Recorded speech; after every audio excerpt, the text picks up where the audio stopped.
თანამედროვე ლიტერატურული სივრცის ერთ-ერთმა ცნობილმა წარმომადგენელმა დათო ტურაშვილმა, რომელიც ამავე ლიტერატურულ სივრცესა თუ სამამულო წიგნის ბაზარზე ისეთივე დოზებით სარგებლობს დიდი მოთხოვნით, როგორც გამომცემელთა მხრიდან დიდი სიმპათიებით, წერა როგორც თავად ამბობს მაშინვე დაიწყო, როგორც კი ანბანი ისწავლა. თუმცა მაშინ ქართველი მკითხველი ჯერ კიდევ არ იყო ინფორმირებული და მოყვებოდა ამ ყველაფერს მოგვიანებით, როდესაც გამომცემლებმა ტურაშვილზე ნამდვილი ნადირობა გამოაცხადეს. ახლა იგი უკვე თანამედროვე ავტორთა შკალაზე მოწინავე პოზიციებზეა გამაგრებული. მოკლედ პირველი წიგნის შემდეგ ტურაშვილს არამხოლოდ მომდევნო ნამუშევრების შეთხსვის სურვილი გაუჩნდა, არამედ მკითხველის მიმართ თავისებური დამოკიდებულებაც გამოუმუშავდა. პირველი წიგნი მოთხრობების კრებული გამოიცა 1991 წელს. მოთხრობების კრებული იყო, პატარა მოთხრობების, ძალიან მიყვარს ის წიგნი, მე აღარ ამოქვს, მაგრამ მახსოვს კარგი იყო, იმიტომ პირველი წიგნი ყველა კარგია და ძალიან დიდი ბედნიერება ყველა ავტორისთვის. მე იმის მერე ბევრი წიგნი გამოიცა და ყოველ წელს გამოდის თითო წიგნი. თვითონ წერასაც აგერთი თვისება რა, რომ დაწერ ის უკვე შენი აღარ გეკუთვნის, ეკუთვნის მას ვინც კითხულობს. ამიტომ არათუ როგორია, აი რას წერის ის კი მკითხველის გადასაწყვეტია.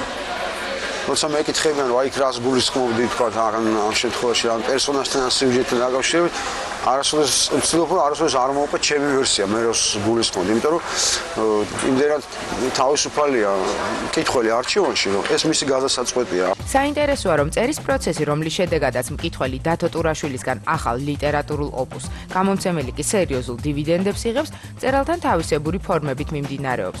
ალბათ უცნაურია, რომ დათო ტურაშვილს არ აქვს საკუთარი სივრცე, სადაც იმუშავებს. ამიტომაც მისთვის სამუშაო კომფორტის შექმნაზე მისივე მეგობრები ზრუნავენ. მოკლედ იმას, რასაც თქვენ ასე ყურადღებით კითხულობთ, გამომცემლები კი დიდი სიამოვნებით ბეჭდავენ, ასეთ პირობებში იქმნება. სახში არ მაქვს პირობები, ოთახი არ მაქვს, სადაც შემიძლია წერო და ჩემმა მეგობარმა გამომიყო ერთი ოთახი. არ მაქვს, იმიტომ ოთახი არ მაქვს, ესეთი ბინაში ვცხოვრობ, სადაც ცალკე ოთახი არ მაქვს. სამი ბავშვი და სადმე რომ დავждე, სამივე რა ქვია, სამივე არსად არ დამასწრეს წერას, არც კითხვას და მით უმეტეს ახლა ეგეთი ცოლი არ არსებობს, რომელიც ჩათვლის, რომ ქმარი, რომელიც წერს და კითხულობს. მით უმეტეს წერს სერიოზული საქმითაა დაკავებული. ასეთი ცოლი დედამიწაზე არ არის, მე მგონი.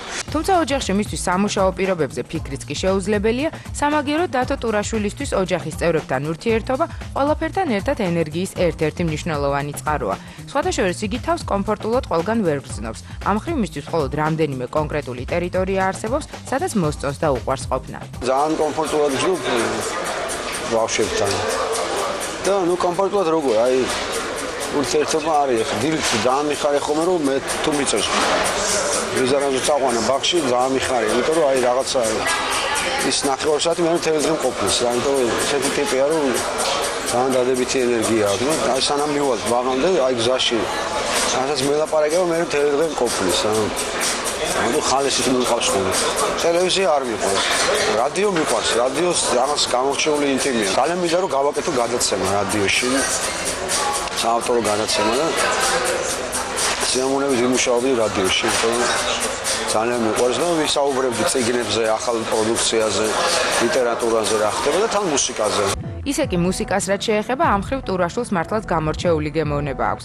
თბილისელებისთვის კარგად არის ცნობილი წერლის ერთ-ერთი სერიოზული მიდრეკილება, თანაც მუსიკალური კატეგორიის. ტურაშვილს ძალიან უყვარს ისლანდიელი მომღერალი ბიორკი.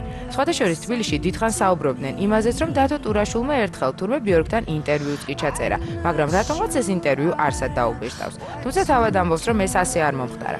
სხვათა შორის სწორედ ბიორკი აღმოჩნდა ის, ვის გამოც ტურაშვილს ეჭვიანობის სცენების გადატანაც კი მოუხდა.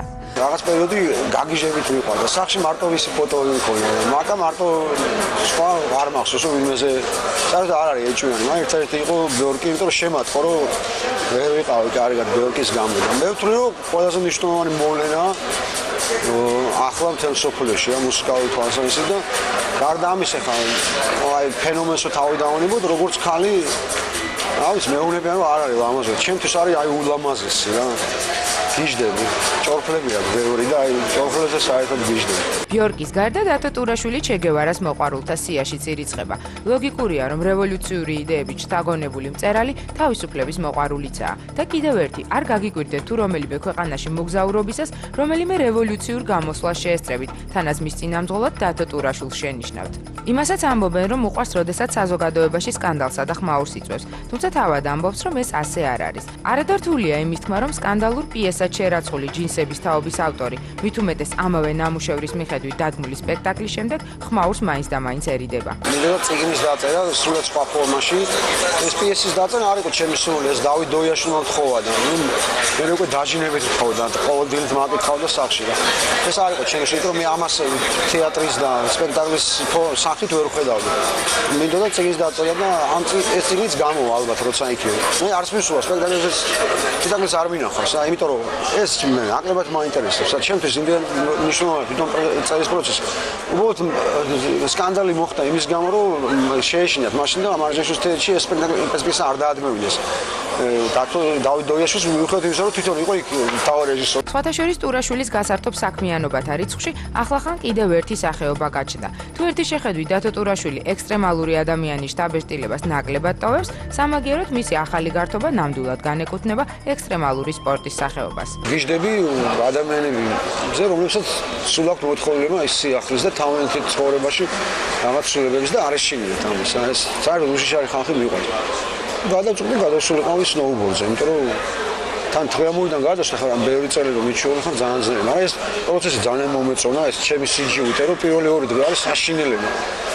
სიკვდილი გირჩევლია, მაგრამ ნებისყოფაც უნდა რა. მაგრამ მესამე დღეს რომ დადგები სუსხვა სამყაროში. და კიდევ ერთი, სწორედ დათო ტურაშვილს უკავშირდება რამდენიმე წლის წინ თეატრალური სარდაფის ტერიტორიაზე არსებულ კლუბ სარდაფში გამართული ლიტერატურული საღამოების სერია, სადაც იგი არა მხოლოდ ორატორულ ნიშს ავლენდა, არამედ ახალგაზრდა თაობის ლით განათლებაზე ზრუნავდა. თანაც როგორც აღმოჩნდა, არც თუ უშედეგოდ. პატიჟობთ ადამიანებს, საინტერესო ადამიანებს, ვისთანაც ურთიერთობა რაღაცას მისცემდა ახალგაზრდებს და ლიტერატურულ და საერთოდ კულტურით დაინტერესო ადამიანებს ძალიან გაამართლა. უმრავი ადამიანი ჩაუთრიეთ ამ პროცესში, მახსოვს ერთმა ქალმა ჩვენ სახში მოვიდა ჩვენთან და მე არ ვიყავ სახში, ჩემ მეუღლეს დაუტოვა იტალიური ჯემპერი. ვიღაც უცნობა ქალმა, ხო? და გაგიჟდა მაკადა ისა. უთხრა რომ ჩემი შვილი არასოდეს მანამ წიგნი არ ქონდა წაკითხულიყო და ისეთი რამე გაუკეთა თქვენ გამიკეთა თქვენმა ქმარმა რომ წიგნს ვეღარ ვართმევთ და წიგნების კითხვა დაიწყო. სხვათა შორის მას ჩაცმულობასთან თავისებური დამოკიდებულება აქვს. მართალია დათო ტურაშვილის სამოსი თვალშისაცემად არასოდეს გამოიყურება, სამაგიეროდ ყოველთვის იქცევს ყურადღებას მისი აქსესუარები, კონკრეტულად კი ქუდები. მერა ქუდიც მახურავს ხოლმე, ერთი პერიოდი არავის არ ეხურა, ეხლა ყველას ახურავს. მასე აქცენტი არასოდეს არ გამიკეთებია აქსესუარებზე და ჩასაცმელი და ასეთი ინტერესები არასოდეს არ უყიდულობ. ძირითადად რაც მაცვია ნაჩუქარი, რაც მაგზედა მაცვია და ნაჩუქარია. იმიტომ რომ დასაცმელზე ვერც დროს დაუკარგავ და ვერც ფულს არ მაინტერესებს ჩაცმა, ნუ მithwest არ მაინტერესებს დიდრულად და ჩაცმა. ხა გემოვნება სხვა რამე. ქუდების გარდა კი მის ჩაცმულობასა და ზოგადად ეგრეთ წოდებულ გარდერობზე არც მეტი არც ნაკლები მისივე მეგობრები ზრუნავენ. კერძოდ კი მომღერალი უცნობი, რომელიც დათო ტურაშვილს ტანსაცმლით აქტიურად ამარაგებს.